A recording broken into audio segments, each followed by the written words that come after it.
मेरी latest video को सबसे पहले पाने के लिए मेरे इंग्लिश टाइम चैनल को सब्सक्राइब कीजिए और बेल आइकन को प्रेस कीजिए। धन्यवाद। Hello students, my name is Rajni. मैं इंग्लिश टाइम चैनल के द्वारा आपको पहले इंग्लिश पढ़ाया करती थी, लेकिन कुछ स्टूडेंट्स ने कहा कि हमें नोटबुक में थोड़े मतलब कि डिफ़िकल्टी होती है, इसलिए आज मैं आपको ब्लैक बोर्ड पर समझा रही हूँ ताकि आपको जिनको नोटबुक में समझ नहीं आया उनको ब्लैक बोर्ड पे मैं अच्छे ढंग से समझा रही हूँ ताकि उनको सबको समझ में आ जाए, क्योंकि उनकी यही शिकायत थी कि हमें नोटबुक में समझ में नहीं आ रहा। तो आज मैं आपको टेंसेस के बारे में दोबारा से पढ़ा रही हूँ ब्लैक बोर्ड पर। तो ठीक है, टेंसेस क्या होते हैं? टेंस की होती है परिभाषा। Tense means time. टेंस का मीनिंग होता है टाइम। तो जब हम किसी से बात करते हैं तो हम क्या तीन समय के बारे में बात करते हैं। समय के तीन पहलुओं के बारे में बात करते हैं। एक होता है पास्ट, भूतकाल के बारे में, प्रेजेंट वर्तमान के बारे में, और फ्यूचर भविष्य के बारे में बात कर रहे होते हैं। ठीक है, और पर्सन भी तीन तरह के होते हैं, पहले मैं ये आपको बता देती हूँ। पर्सन्स, क्योंकि इसके बारे में जानना आपको पहले बहुत जरूरी है। Persons are of three types. एक होता है फर्स्ट पर्सन, जिससे हम, जैसे कि मैं हो गई, सेकंड पर्सन जिससे हम बात कर रहे होते हैं, और थर्ड पर्सन जिसके बारे में बात कर रहे होते हैं, जैसे कि आई हो गया, प्लूरल में हो गया हुई, ज्यादा में प्लूरल में। ठीक है, ये हो गया सिंगुलर में। सेकंड में यू हो गया, यहाँ पर प्लूरल में भी यू ही लगता है, एक के लिए भी ज्यादा और 10 के लिए भी ज्यादा लगती है, एक से ज्यादा के लिए भी यू ही लगता है इसमें। तो थर्ड हो गया ही, शी। ठीक है, दे ज्यादा के लिए, प्लूरल के लिए ये हो गया, ये हो गया सिंगुलर के लिए। ठीक है, तो आपको पहले ये इसका ज्ञान होना जरूरी हो। फर्स्ट पर्सन क्या होता है, सेकंड और थर्ड। ठीक है, जब हम फर्स्ट पर्सन होता है जब मैं या हम बात करते हैं, सेकंड है जब किसी से हम बात करते हैं, थर्ड किसी के बारे में बात करते हैं। तो ये हो गया वो ही, शी, दे, ये हो गया। इसकी नॉलेज आपको होनी चाहिए। और मैं आपको पढ़ा रही थी कि टेंस क्या होते हैं। Tense means time. ठीक है, जब हम किसी से बात करते हैं तो हम तीन तरह से बात करते हैं, या तो हम भूतकाल के बारे में बात कर रहे होते हैं, या वर्तमान के बारे में, या भविष्य के बारे में। तो हम देखते हैं टाइम कितने तरह का होता है।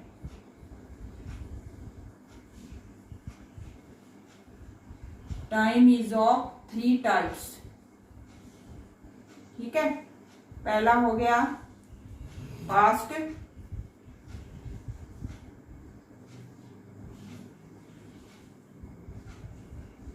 प्रेजेंट और फ्यूचर। मतलब कि ये हो गया भूतकाल, ये हो गया वर्तमान, ये हो गया भविष्य का, आने वाले टाइम के बारे में। ठीक है, टेंस का मतलब होता है टाइम। टाइम तीन तरह का होता है, पास्ट, प्रेजेंट और फ्यूचर। ये मैंने वैसे आपको समझा दिया कि आपको इसकी भी नॉलेज होनी चाहिए, फर्स्ट, सेकंड, थर्ड पर्सन क्या होते हैं। ठीक है, तो ये पास्ट टेंस हो गया, प्रेजेंट हो गया, फ्यूचर हो गया। पहले हमें आपको इसके, इनकी जो पास्ट है, प्रेजेंट है, इसकी ब्रांचेस भी होती हैं आगे। पहले आपको ब्रांचेस के बारे में भी नॉलेज दे देती हूँ। ठीक है, जैसे ये पास्ट है, ये प्रेजेंट है, इसकी ब्रांचेस भी होती हैं। फिर मैं ब्रांचेस को सीरियल वाइज पढ़ाऊंगी ना आपको। फ्यूचर, सबकी चार चार ब्रांचेस होती हैं, जैसे 1, 2, 3। ठीक है, इसके भी 1, 2, 3, 4।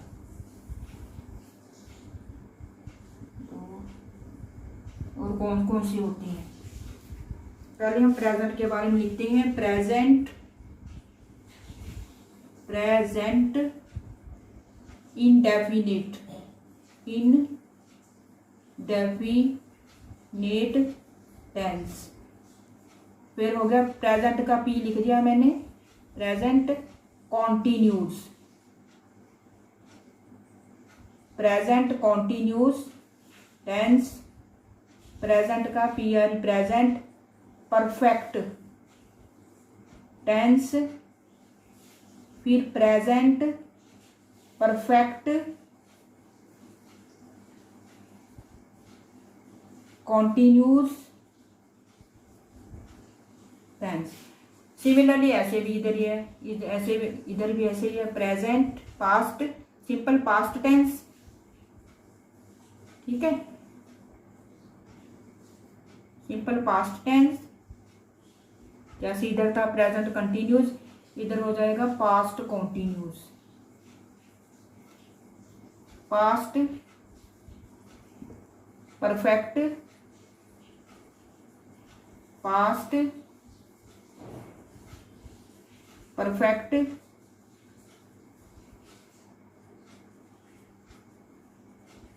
कॉन्टिन्यू। अब ऐसे भी फ्यूचर में भी ऐसे ही आ जाएगा, जैसे सिंपल फ्यूचर टेंस आ गया, simple future tense, future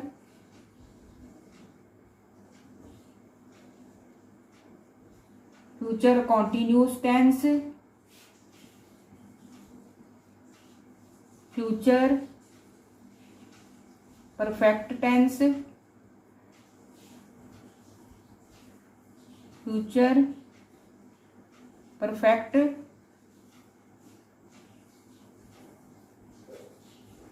continuous tense, continuous tense. ठीक है, तो अब आपको मैंने पास्ट की, प्रेजेंट की और फ्यूचर की आगे चार चार ब्रांचेस के बारे में बता दिया है। अब मैं आपको प्रेजेंट इंडेफिनिट से स्टार्ट करूंगी, पास्ट का बाद में पढ़ाऊंगी। प्रेजेंट का जो पहली ब्रांच है, ठीक है, पहली ब्रांच कौन सी है? Present indefinite tense. ये वाली आज पढ़ा रही हूँ, ये पढ़ा रही हूँ आज। तो आज हम ये पढ़ेंगे प्रेजेंट इंडेफिनिट टेंस।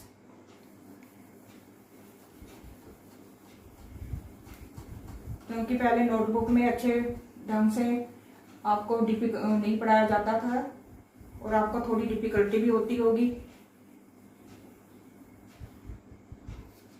अब ये है, आज हम पढ़ाएंगे प्रेजेंट टेंस की पहली ब्रांच, प्रेजेंट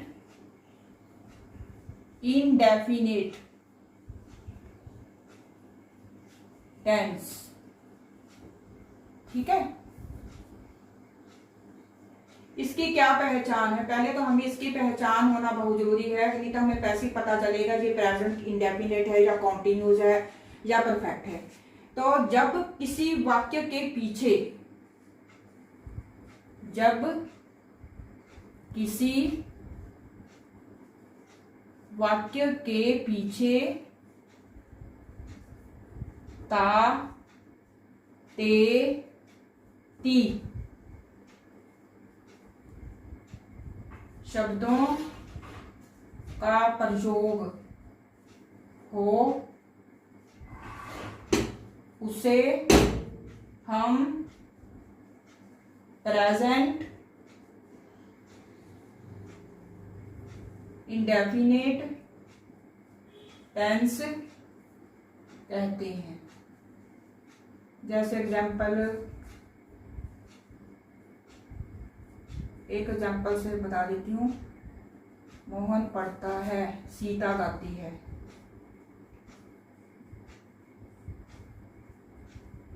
गाती है, ता है, इसके पीछे भी ता है। ये एग्जाम्पल है, तो ये हो गया प्रेजेंट इंडेफिनिट टेंस। ठीक है, आपको ये भी पता है कि जो वाक्य होते हैं वह तीन तरह के होते हैं, पॉजिटिव,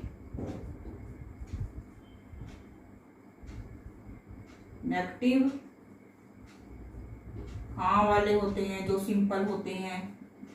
ठीक है, सिंपल सेंटेंस। जो नहीं वाले होते हैं वो नेगेटिव होते हैं। जिन शब्दों वाक्यों में नहीं का प्रयोग हो तो इंटेरोगेटिव सेंटेंस प्रश्नवाचक, जिसमें प्रश्न पूछा जाए। और मैंने आपको ये भी बता दिया कि सेंटेंस कितने तरह के होते हैं। अब हम पहले पॉजिटिव की बात करेंगे, फिर नेगेटिव की, फिर इंटेरोगेटिव की। तो हम पॉजिटिव में कैसे करेंगे,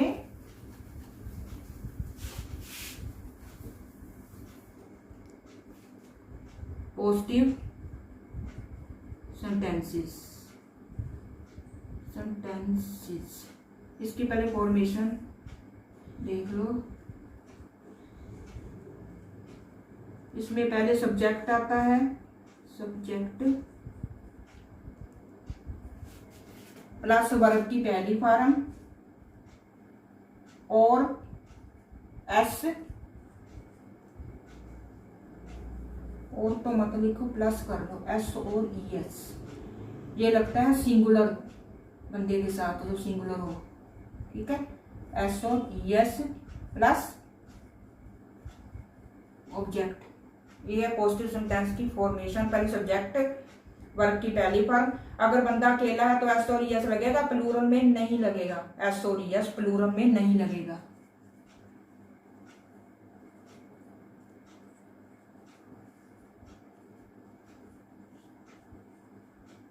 नहीं लगेगा। दोनों तरह की एग्जाम्पल मैं आपको समझा देती हूँ, एक सिंगुलर वाली, एक प्लूरल वाली। जैसे मोहन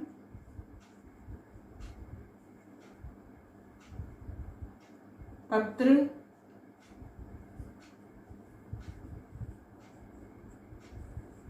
लिखता है। इसमें मोहन तो सब्जेक्ट है ना, तो मोहन, ये लिखता है वर्ब होता है, ठीक है। लिखता है, मोहन अकेला है ना, तो लिखने की क्या होती है, राइट, ठीक है। ओके, अकेला है, मैंने आपको बताया अकेले के साथ है एस और एस लगेगा। मोहन राइट्स, क्या लिखता है, लेटर। तो ये हो गया सब्जेक्ट, ये वर्ब की पहली फॉर्म, ये हो गया ऑब्जेक्ट। क्योंकि मोहन सिंगुलर था ना, ये सिंगुलर था, अकेला है, इसलिए हमने यहाँ पर एस और एस लगा दिया। अगर होता ज्यादा का, मैं बता देती हूँ प्लूरल का, बच्चे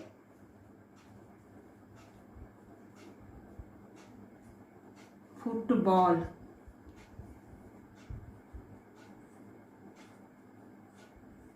खेलते हैं। अब बच्चे जा रहे हैं ना, तो फिर चिल्ड्रन, खेलने की होती है प्ले,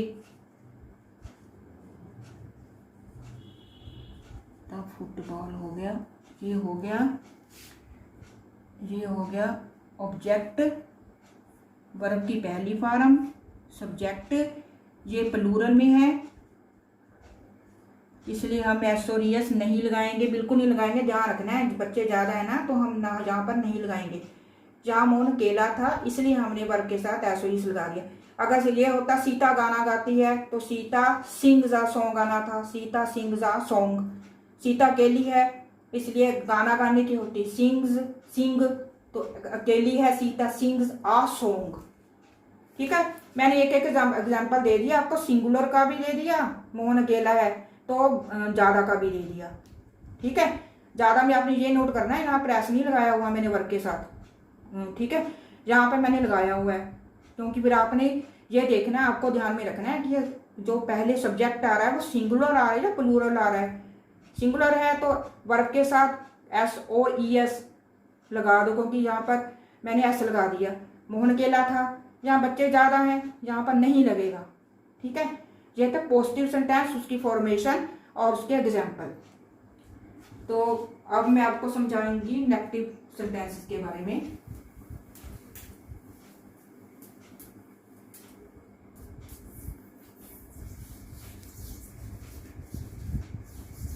प्रायोरिटी इंडेफिनिट सेंटेंस मैं आपको पढ़ा रही हूँ आज।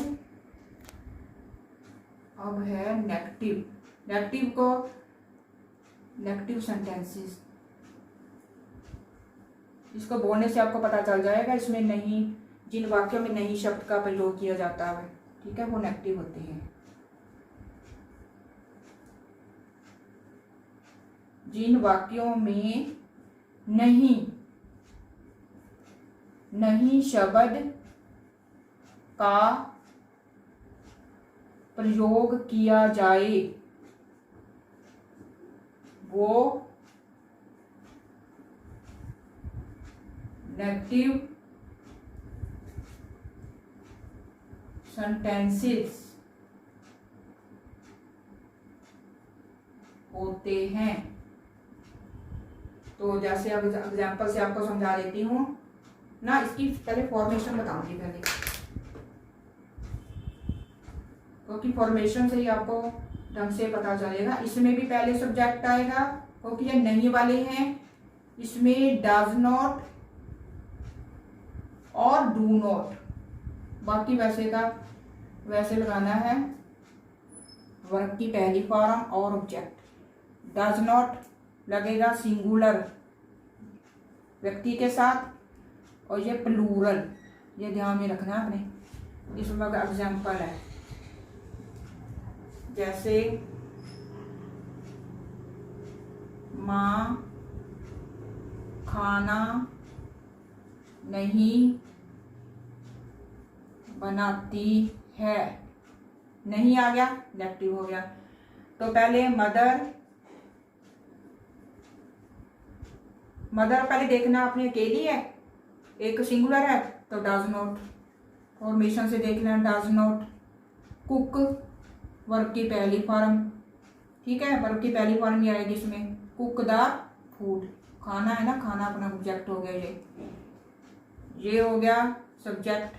डज नॉट क्योंकि नहीं वाला है। कुक वर्ब की पहली फॉर्म, ये ऑब्जेक्ट,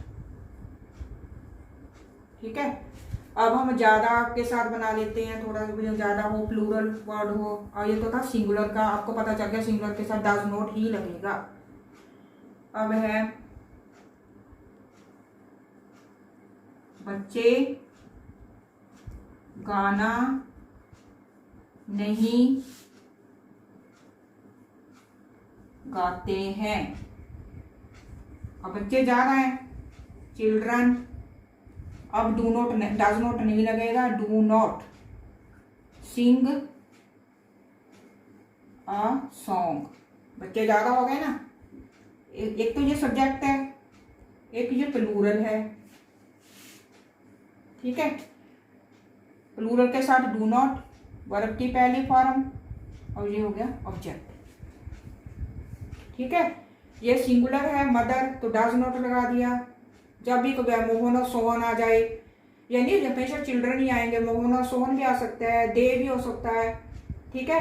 वे कक्षा में गाना गाते हैं, ज्यादा भी हो सकते हैं, कोई और वर्ड भी आ सकता है, ठीक है। सीता और गीता भी आ सकते हैं, तो उसमें हम डू नॉट लगाएंगे। अगर ज्यादा आपको पता चले एक से ज्यादा है तो आप डू नॉट लगाना, फिर डज नॉट नहीं लगेगा, डू नॉट लगेगा, और वर्ब की पहली फॉर्म, ठीक है। क्योंकि ता ते ती आ रहा है ना पीछे, ती ते, तो ये प्रेजेंट इंडेफिनिट टेंस है। अब मैं आपको बताऊंगी इंटेरोगेटिव, ठीक है। ये हो गए इंटेरोगेटिव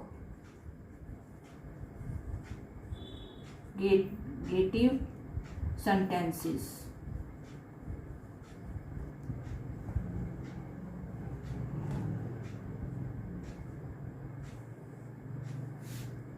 ठीक है। प्रश्नवाचक वाक्यों को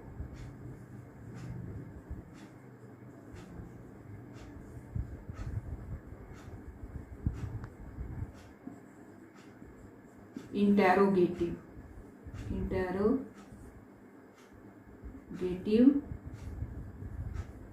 सेंटेंसेस कहते हैं, जिनमें प्रश्न पूछा हो। पहले इसकी फॉर्मेशन जरूरी है, क्योंकि फॉर्मेशन से ही आपको पता चलेगा भी क्या आना है। इसमें डू पहले लगेगा, डू और डस, ये है प्लूरल के साथ, ये सिंगुलर के साथ, ठीक है।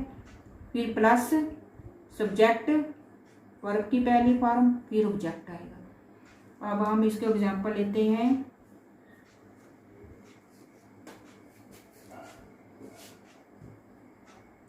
क्या सीता क्या सीता पौधों को पानी देती है, ये कर लो। क्या सीता पौधों को पानी देती है। तो सीता अकेली है ना, सीता के साथ डज लगेगा। डज सीता वाटर को की पानी देने की होती है, वाटर द प्लांट्स। ठीक है, क्योंकि सिंगुलर है ना, सीता अकेली है, एक पर्सन है, सिंगुलर है और सब्जेक्ट है डज, इसके साथ डज लगेगा, अकेली है, पानी देने की होती है वाटर, जहाँ पर वर्ब की पहली फॉर्म में आएगी। अब ये हो गया ऑब्जेक्ट। अब मैं आपको ज़्यादा के बता देती हूँ, ये मैंने आपको एक का बताया था ना।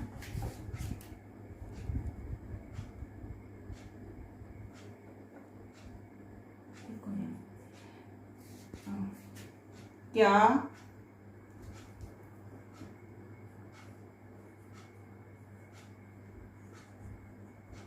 बच्चे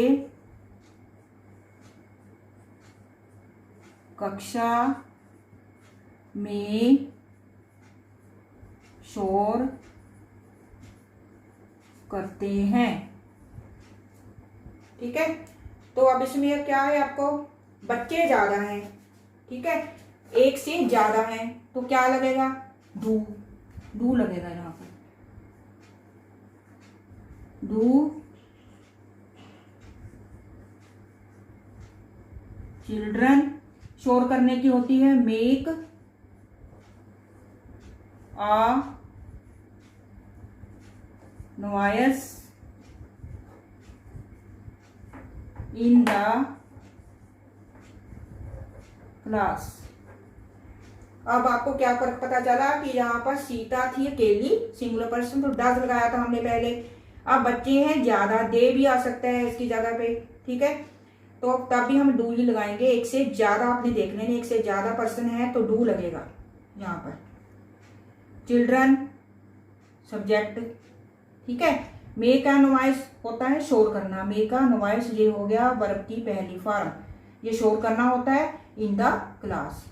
ठीक है, do children make a noise in the class, पीछे इंटररोगेटिव या प्रश्नवाचक है, इसलिए हमने यहाँ पर पीछे क्वेश्चन मार्क लगा देना। तो मुझे उम्मीद है कि जो मैंने आज आपको पढ़ाया ब्लैक बोर्ड पे आपको समझ में आ गया होगा। आपको नोटबुक में डिफिकल्टी होने की वजह से ही मैंने टेंस को दोबारा शुरू किया आज, ताकि थोड़ा सा आपको बड़ा भी दिखे और अच्छे ढंग से ज़्यादा बच्चों को अच्छे ढंग से समझ में आ सके। ठीक है, तो फिर मुझे उम्मीद है आपको समझ में आ गया होगा। तो प्लीज़ आप मेरे वीडियो को सब्सक्राइब करना मत भूलें।